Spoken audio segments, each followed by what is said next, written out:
Designing your perfect outdoor kitchen. We're here in the edge of Wiley, Lucas, and Allen, Texas, at this beautiful home, going over the full design of this kitchen that we built for this customer.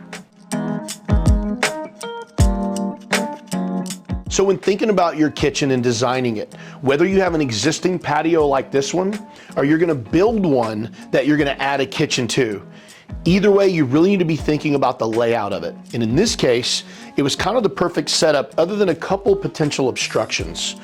And as you can see, we started on this wall. We didn't want to block this window. So we added an angle here and retrofitted this in so we wouldn't obstruct that.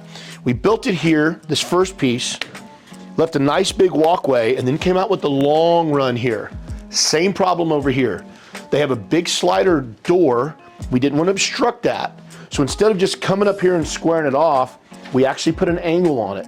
Put an angle on the porcelain, put an angle on the stone. That way there's still a clear path to see through and to walk through as needed.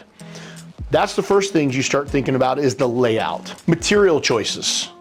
Another really serious thing you need to think about. You need to think, do you want it to match the house, but not be too sterile? Or do you want it different than the house, but not so different that it doesn't look like it belongs?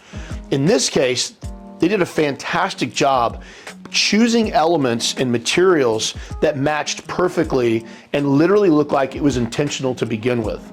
So as you can see, we have white brick on the house with some bronze windows, and then you have almost this bronze color paint on the ceiling. So what they did is they went with a white ledger stone, very similar to the brick, but it's not brick. Brick would make it carry out and potentially give it a little bit more of a sterile feel. In this case, it gives you a little bit of differentiation because of the material they used. Then we went with this dark bronze porcelain. And that dark bronze porcelain, as you can see, is real close to the window color and the paint color on the house and the tile on the floor. That's another big one. So now it all ties in together. It looks very synonymous. It looks like it belongs here, but it looks like an intentional design thought. And that's really the point in choosing your materials carefully. Appliance choices and layout in your kitchen.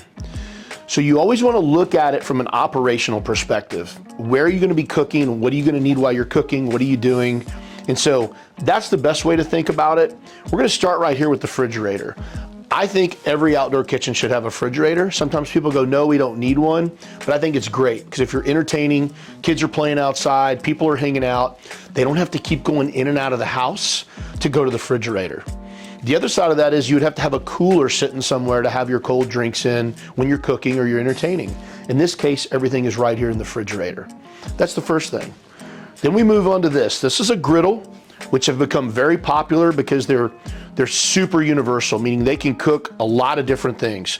Pretty much everything you can cook on this is the same thing you could cook on a stove in your house in a frying pan.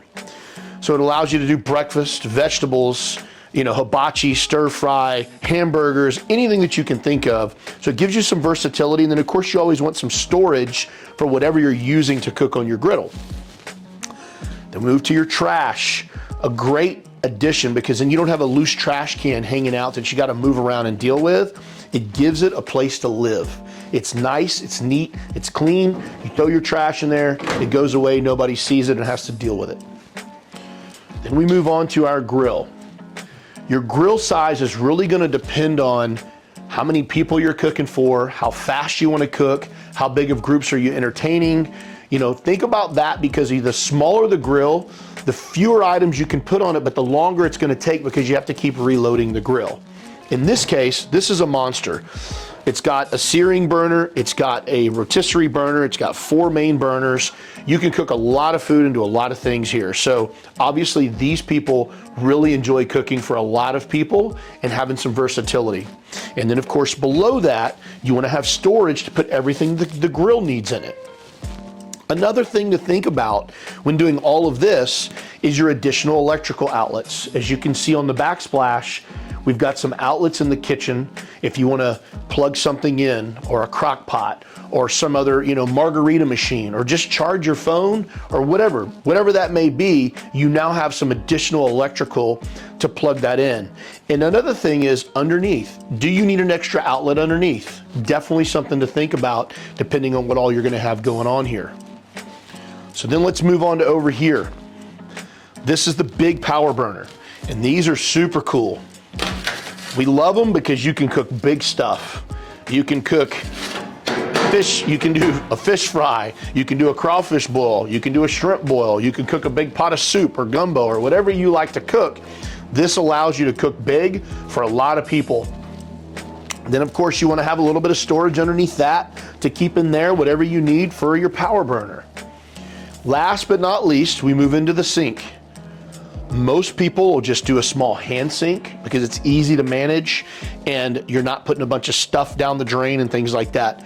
In this case, they went full on kitchen sink with a garbage disposal, which is another beautiful addition. So when they're out here cooking, they can actually do all their dishes and clean up right here. But the one thing you have to remember is when you add a full sink and a garbage disposal, you have to tie that back into the house's sewer system. It has to go in by code unless you're going to create some other type of drainage system that doesn't require that, maybe to a septic system or something like that. And then of course, you always want access under your sink. So it's good to have this. Not only can you store stuff, but you need to be able to get to this plumbing in case you ever have an issue or a problem with your garbage disposal or something in the water lines. The other thing here is when you do a sink, you need to determine, do I only need cold water? Or do I need cold and hot?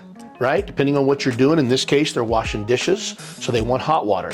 And then they have the garbage disposal. So all of these are things to think about when you're designing your outdoor kitchen. And so again, think of your design and layout. Think of your chosen materials and textiles that you want to use, how you want it to look, how you want it to function, the appliances you need, the electrical you need, the plumbing you need, and making sure that it is all very fluid to suit exactly the needs you have. We hope this video helped you better understand all the things to think about when building your outdoor kitchen. We wish you the very, very best on your builds, and remember, always do the right thing.